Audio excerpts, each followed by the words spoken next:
জন্য ঐক্য প্রয়োজন, ঐক্যের কোনো বিকল্প নাই।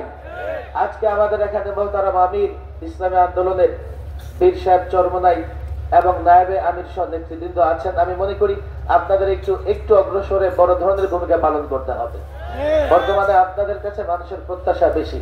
মাওলানা মাহমুদুল হক সাহেব আছেন, আরেকটু খোলামেলা আলোচনা করে বৃহত্তর একটা ঐক্যের দিকে আমরা যাব।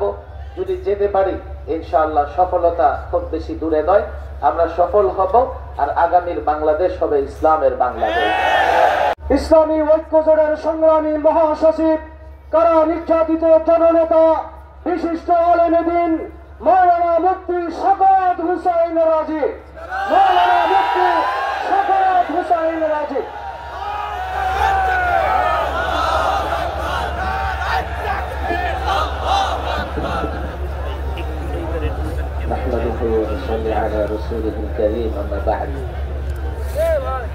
আজকের এই আন্তর্জাতিক ওলামা মাশায়েখ সম্মেলনের মহোদরম সভাপতি, ইসলামী আন্দোলন বাংলাদেশের আমির সৈয়দ রেজাউল করিম সাহেব, পীর সাহেব চরমনাই, এবং আমরা দেখতে পাচ্ছি ইসলামী আন্দোলনের কেন্দ্রীয় নেতৃবৃন্দ ছাড়াও বাংলাদেশে ইসলামী রাজনীতির অগ্রদূত যারা, নেতৃত্ব দেন যারা, বাংলাদেশ খেলাফত মজলিসের আমির মাওলানা মামুনুল হক সাহেব এবং অনেক অরাজনৈতিক আধ্যাত্মিক নেতৃত্ব ওলামায়ে কেরামের রাহবরদের বড় একটা জামাত এখানে উপস্থিত হয়ে আছে। সুতরাং মাঠ পর্যায়ে আমরা যে দাবি দেখতে পাচ্ছি যে ওলামাদের ঐক্য দরকার, একরকম ঐক্য কিন্তু আজকে এই মঞ্চে হয়ে গেছে। এখন এই ঐক্য অটুট রাখতে হবে আর বৃহত্তম ঐক্যের জন্য চেষ্টা করতে হবে। পৃথক পৃথক ভাবে ইসলামী রাজনৈতিক সংগঠনের নেতৃবৃন্দের সঙ্গে আমি যখনই কথা বলেছি, আলহামদুলিল্লাহ বর্তমান এই পরিস্থিতিতে সকলেই একমত, ঐক্য দরকার। মাঠের লোকেরাও ঐক্য চায়। আমি বিশ্বাস করি খুব দ্রুতই এই ঐক্য দৃশ্যমান হবে, একটা রূপরেখা তৈরি হবে। ইনশাআল্লাহ সেই রূপরেখার আলোকে আমরা একসঙ্গে পথ চলব।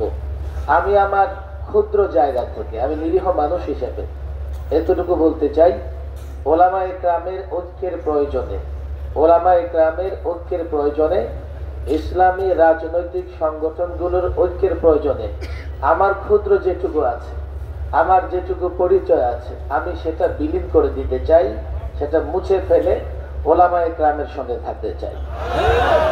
যদি আমরা এই প্রেক্ষাপটে বৃহত্তর ঐক্য তৈরি করতে না পারি, দেশের মানুষ হতাশ হবে। এবং 16 বৎসর, আমি একথা নির্দ্বিধায় বলি, 16 বৎসর সবচাইতে বেশি জুলুম সহ্য করেছে ওলামায়ে কেরাম। এবং 53 বছরের বাংলাদেশে বর্তমান প্রচলিত রাজনৈতিক দলগুলো জনগণকে সবচাইতে বেশি হতাশ করেছে। এই জন্য এখন সারা দেশেই তো যাই, মানুষ চায়, মানুষের একটা বড় আশা ওলামায়ে কেরাম ঐক্যবদ্ধ হয়ে এই জাতিকে হকের দিশা হিসেবে হকের পথ দেখাবে। আমি আমার নিজেরটা বললাম এবং আমি অনুরোধ করব আপনারাও বরাবরের মতো চাপ অব্যাহত রাখবেন, যাতে আমরা কেউ ডানে বায়ে না যেতে পারি। সোজা একসঙ্গে থাকব। বড় ধরনের কোনো কাজ কোনো ধরনের পরিচয় ছাড়াই হতে পারে। এর বড় প্রমাণ হচ্ছে জুলাই এবং আগস্টের বিপ্লব।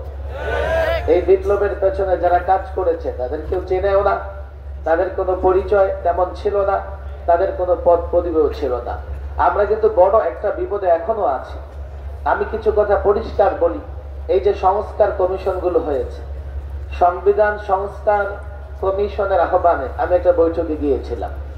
আমি সংবিধান নিয়ে আগে থেকে যেহেতু কাজ করছি, আমার প্রস্তাবনাগুলো ওলামাদের পক্ষ থেকে তুলে ধরেছি। আমি সেখানে গিয়ে দেখেছি সংবিধান সংস্কার কমিশনে প্রায় প্রচলিত রাজনৈতিক দলগুলোর সকলেরই কোনো না কোনো ব্যক্তি পছন্দের সেখানে আছেন, সব দলেরই আছে। আমাদের কাউকে সরাসরি সেখানে আমি দেখি নাই সদস্য হিসেবে কাজ করতে। আমার মনে হয় বাকি কমিশনগুলো হয়তোবা তাই ওনারা করবেন, আমাদের ডেকে হয়তোবা তার বৈধতা নেবার চেষ্টা করবেন। আমি এক্ষেত্রে পরিষ্কার বলি, সংবিধান থেকে শুরু করে নির্বাচন সংস্কার কমিশন পর্যন্ত কে কাজ করছে, কারা কাজ করবে, ইসলাম এবং মুসলিম উম্মাহ দেশের মানুষের স্বার্থ বিরোধী, কল্যাণ বিরোধী কোনো কিছু হলে তা মানা হবে না। এর জন্য ঐক্য প্রয়োজন, ঐক্যের কোনো বিকল্প নাই। আজকে আমাদের এখানে মোহতারাম আমির ইসলামী আন্দোলনের পীর সাহেব চরমনাই এবং নায়েবে আমির সহ নেতৃবৃন্দ আছেন। আমি মনে করি আপনাদের একটু অগ্রসরে বড় ধরনের ভূমিকা পালন করতে হবে। বর্তমানে আপনাদের কাছে মানুষের প্রত্যাশা বেশি। মাওলানা মাহমুদুল হক সাহেব আছেন, আরেকটু খোলামেলা আলোচনা করে বৃহত্তর একটা ঐক্যের দিকে আমরা যাব। যদি যেতে পারি ইনশাআল্লাহ সফলতা খুব বেশি দূরে নয়, আমরা সফল হব। আর আগামীর বাংলাদেশ হবে ইসলামের বাংলাদেশ। সম্মানিত উপস্থিতি, আমাদের মঞ্চে